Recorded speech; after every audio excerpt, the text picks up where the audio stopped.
Welcome to The Explainer. Today we are literally putting on our aprons because we're doing a full-blown grade makeover kitchen audit. We're zeroing in on the Cambridge AS and A-Level Arabic 9680 syllabus, specifically those big 2026 essay topics. You know the ones: generation gap, media, employment, unemployment, free time, and social development. These are the absolute heavy hitters of the exam. And to help us out today, I've actually brought in my two, let's say, struggling exam apprentices, Alex and Sam. Now, Alex has this terrible habit of overcomplicating the recipe. He just throws totally unanalyzed facts into the mix. And Sam? Well, Sam just tries to rush the whole writing process and completely forgets the crucial structural steps. So today, we are going to fix both of their approaches, and yours, right here, right now. Okay, let's dive into this.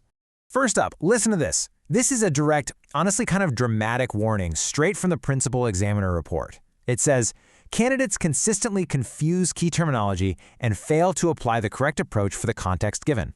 I mean, wow. This proves that even the absolute brightest students fall into these high-tariff traps when they're tackling dense topics like the generation gap or the media. It is hands down one of the most misunderstood areas in the entire Arabic syllabus. Seriously, students study the vocabulary, they memorize the facts, but then they misread the context of the prompt and they end up serving up a completely unpalatable essay. It's heartbreaking. So to fix this, we're following what I like to call the examiner's playbook. Here is our agenda for today's explainer. First, we'll look at the sour ingredients. Second, dissecting the disaster. Third, recooking the response. Fourth, we'll do an interactive taste test. And finally, we'll plate it all up with the 5-star presentation. All right, let's get right into Section 1, the sour ingredients. So, earlier today I had Alex and Sam look at a high-tariff question on unemployment. Sam immediately started writing a response before he even finished reading the prompt. He completely ignored the specific economic context the examiner was actually asking for, and that, my friends, is trap number 1, using the wrong approach for the context. Meanwhile, Alex went the other way. He wrote an entire page just listing different types of unemployment without ever actually answering the question. That's trap number 3, providing generalized answers that are just not specific to the context. And trap number 2, forgetting to check your format and presentation. Yes, you absolutely lose marks for sloppy structure. If you fall into any of these traps, your essay instantly drops into the lowest mark band, literally instantly. And it doesn't even matter how flawless your Arabic grammar is. So the absolutely crucial point here is understanding what the examiners actually want from you. Alex admitted to me that his whole strategy was just throwing every single unanalyzed fact he knew about unemployment onto the page, hoping something would stick. That is what we call superficial breadth. It's a mile wide and an inch deep. But the academic benchmarks for this exam demand analytical depth. The conceptual framework requires logical, structured reasoning. It requires evidence-based analysis. The examiners aren't looking for a human encyclopedia, right? They are looking for a critical thinker who can actively evaluate evidence. Okay, moving on to Section 2. Dissecting the disaster. We are going to do a little line-by-line critique of a failing response right now. So, in his draft, Alex wrote a paragraph stating, "Society develops when things change and people get new jobs, which is good for the economy." Now, this brilliantly illustrates where everything goes wrong. He completely missed the method mark. He showed a tiny bit of knowledge, zero analysis, and absolutely no evaluation. Successful candidates have to demonstrate competence across all 3 of these distinct target cognitive domains: knowledge and understanding, analysis, and evaluation. You can't just state that society is developing. You have to analyze how it's developing and then evaluate the impact of that development on different demographics. Make sense?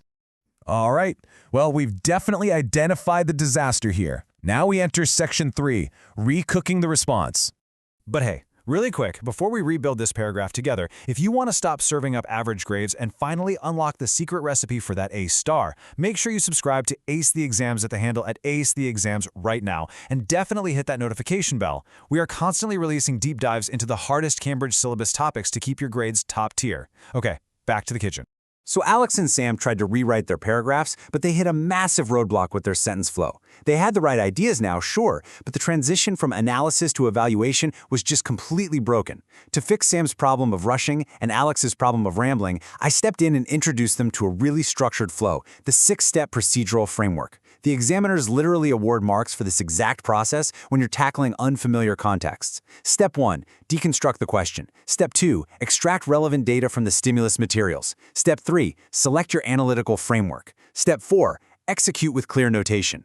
Step 5, verify your results. And Step 6, present with correct terminology. If you follow this recipe step by step, it structures your paragraphs perfectly, and you literally cannot fail the structure test.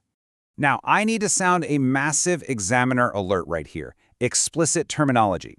The principal examiners specifically noted that candidates consistently confuse key terms. You absolutely must define your terms before using them. For instance, if you're writing an essay on free time or employment, please do not assume the examiner knows what you mean by underemployment or leisure economy. You have to define those key concepts clearly before you utilize them in your extended response. It is basically your ultimate safeguard against unnecessary examiner penalties. Okay, it is time for Section 4, the interactive taste test. Let's see how you do with some live data interpretation. I am putting 60 seconds on the imaginary clock for Challenge 1. I want you to mentally visualize a really complex chart showing youth unemployment rates versus overall employment growth. Now, your task as a student isn't just to look at it and say, oh, unemployment is high. You have 60 seconds to find the winning argument. And here's the secret. The winning argument isn't the data itself. It's the relationship in the data. You need to draw an evidence-based conclusion. Why is youth unemployment rising while overall employment grows? Is it a skills gap? Is it a generational gap in technology? That right there, that is the analytical depth you need to be reaching for. All right, time for Challenge 2. Listen to this sentence. Media consumption changed. Young people use phones more, so social development is fast. Now, this looks like a pretty standard student response, right? Wrong. Writing this instantly forfeits 5 marks. Why? Because of the hidden errors, unidentified assumptions, and a total lack of evidence. It assumes that just using phones automatically equals fast social development, which completely ignores the quality of that development or even the potential negative impacts on the generation gap. If you fail to identify limitations or alternative interpretations like this, your evaluation score just tanks. Which brings us nicely to our final section, the 5-star presentation. So after thoroughly recooking the response, stripping out all that superficial breadth, applying the 6-step framework, and making absolutely sure we defined our terminology, Alex, Sam, and I finally rebuilt a flawless response. And why does it secure top marks? Because it showcases elite critical analysis skills. Top-scoring candidates demonstrate evaluative thinking by doing 3 specific things: questioning assumptions, considering different perspectives, and justifying their decisions with actual evidence. When the guys rewrote their essay on the media and the generation gap, they didn't just say, old people don't understand phones. They evaluated that assumption, they considered the perspective of digital literacy, and they justified their conclusions with real sociological evidence. It was night and day. And finally, Sam actually noticed something really crucial during this whole process. Following strict exam conventions, things like proper headings, correct terminology, appropriate formats, and clear annotation, it isn't just about making your paper look pretty. As the source material states, practical application develops professional skills. The examiners are actively grading your ability to present information clearly and professionally. Think about it. If your formatting is a total mess, your examiner is probably going to assume your logic is a mess too. So as we wrap up this explainer, I want to leave you with one final kind of provocative thought. How will you challenge assumptions in your next practice paper? Are you going to keep throwing superficial facts at the page and hoping for the best? Or are you going to analyze, evaluate, and present like a top-tier scholar? Remember, don't just read the prompt, deconstruct it, dissect it. If you found this grade makeover kitchen audit helpful, make sure you subscribe to Ace the Exams at the handle @AceTheExams, turn on those notifications, and jump into the comments right now to let me know which subject and level you find the absolute hardest. We'll tackle it next. Keep cooking up those A stars, and I'll see you in the next explainer.